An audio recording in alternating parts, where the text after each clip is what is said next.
Now let's move on to the videos in progress section.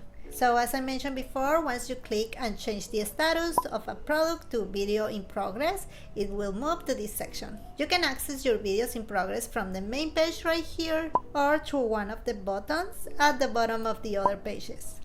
And here you have 3 different views to manage your videos in progress. The first one is all about your workflow. You will see the name of the product and the steps you need to take for the video production.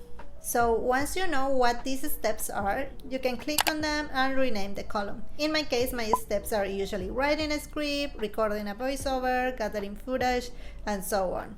In your case, it might be just filming and editing. If you need more steps, duplicate the last one and change the name. If you don't require as many steps, click on it and choose either delete property or hide in view. After these steps, you will see a done checkbox that you can mark once you have uploaded your video to your storefront page. Then there is another column for other social media channels to check off in case you want to repost the video on any other social media platform you use. Following these checkboxes, you will find the day you have assigned for working on this video and its status. I recently added a column between these two that automatically generates reports on the homepage of the template.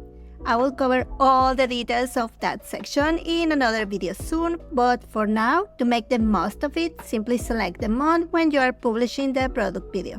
You can do this while you are working on the workflow or right before changing the status to published. When it comes to dates, the best way to view them is with the second view here, the calendar view. Click on today and you can see the videos you have planned to work on during the current week. They will appear as these small cards and you can choose which product information you want to see. If you want to customize that, click on the 3 dots, select properties, and here you can drag properties from shown to hidden and vice versa as you prefer. Another way to customize it is by clicking on the little eye icon. For instance, here if you want to display the price, click and there you have it.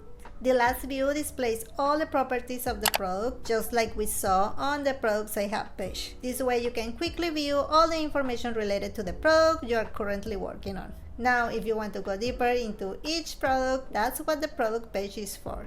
In the next video, let's talk about the best way to use this space.